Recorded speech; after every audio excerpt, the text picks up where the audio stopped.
Hello and welcome to Film Content Central. This is Arvind, and in today's review episode, let's take a look at one of the movies that has released on Netflix India called Meiyazhagan, a Tamil language movie starring Arvind Swamy and Karthi. It is definitely one of the best movies I've seen this year, and this episode is going to be more of a persuasion of me trying to make you watch this movie rather than a review. That's how much I like this movie.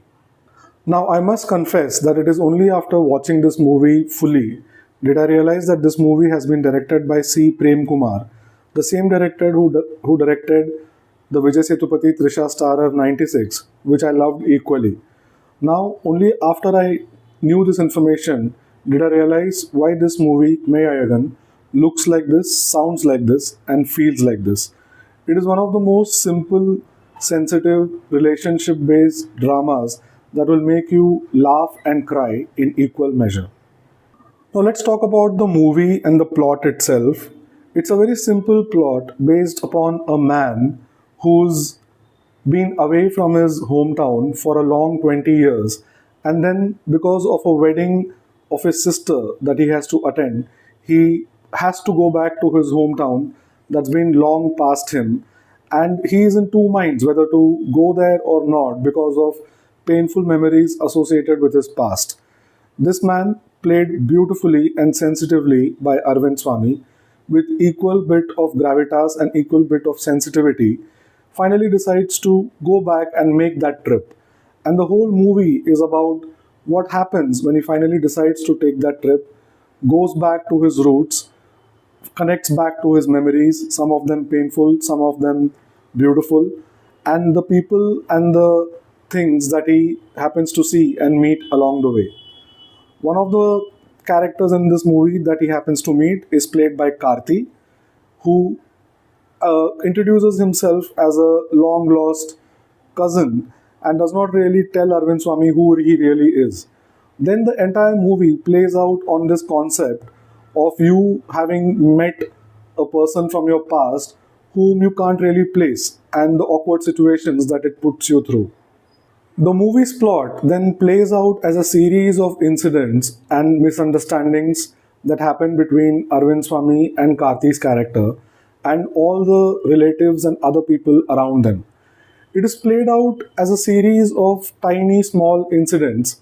Now let's take the incident of them visiting the bride and the groom on stage.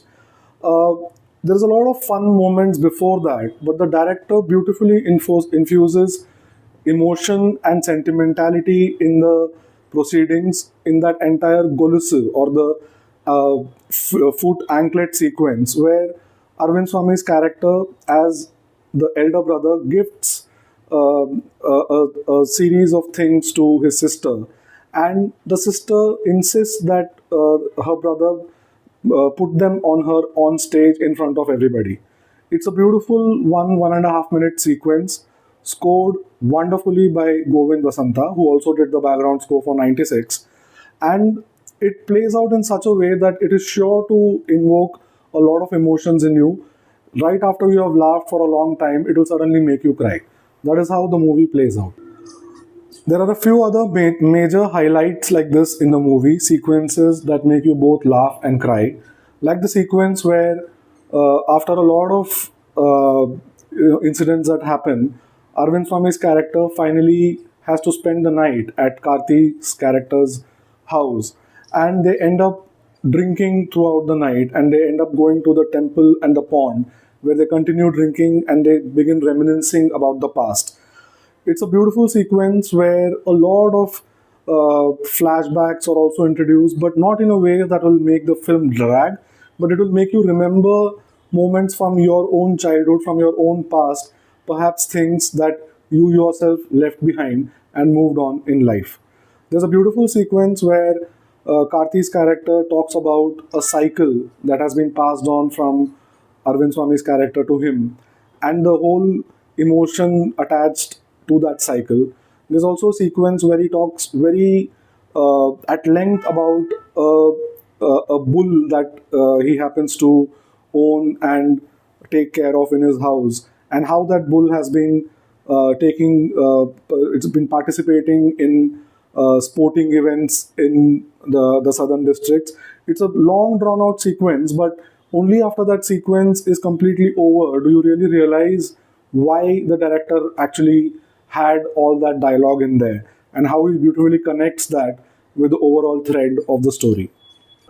Now, before I move on to the cast, the performances, and the other technical aspects, why is the movie called Meiyhagan? You really have to watch the movie's ending and stay with the movie until the very last scene to find that out. But it's a series of beautifully narrated sequences, including a sequence where Karti's character tells Arvind Swami's character that he's going to name his son after him. And there are many such beautiful threads that are interwoven and which finally connect to the ending scene. And again, that will make you fill up with emotions. At the same time, it will bring a smile to your face. Now, coming to the cast and the performances, Arvind Swami and Karthi are superlative in this movie. I cannot think of this movie with any other actors in those roles. They have performed each scene with a beautiful sense of lightness, a wonderful sense of emotion, and great fun as well along the way. The supporting cast, including Jayaprakash and Raj Kiran, who play the elder relatives, are excellent. Actresses Devadarshini, who plays Arvind Swami's character's wife, and Srividya, who plays Karti's character's wife, are also really wonderful in their roles. They are small, supportive roles, but the way they pitch it is pitch perfect. Let's talk about the technical aspects. The film has been shot in a warm, beautiful way. The tones and the color palette are such that they make you feel as if you're watching a small family movie. Uh, Govind Vasanta's background score is one of the film's greatest triumphs. Again, as he did in '96, he uses a lot of strings, a lot of violins, a beautiful score that evokes every emotion as the plot and the screenplay progresses.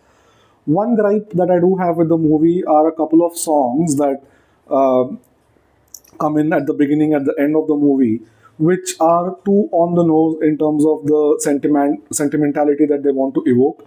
Sometimes it's enough to just let audiences feel what they want to feel rather than really pushing those emotions into them via music or via anything else.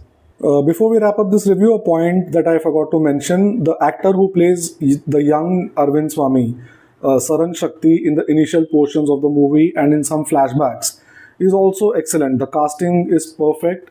You really feel as if it's the same actor who is aged and then transformed into Arvind Swami's character.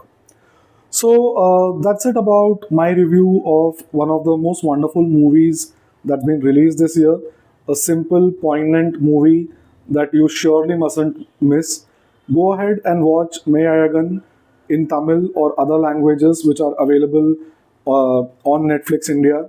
You'll surely regret.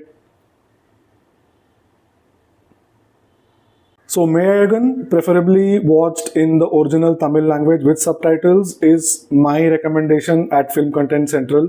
I strongly suggest you go ahead and watch it. It's available for you on Netflix India. Hope you liked this review episode of mine. Please feel free to drop in your comments. Let me know if you like this movie and what other movies would you like me to review. Thank you for watching. Subscribe. Have a great day.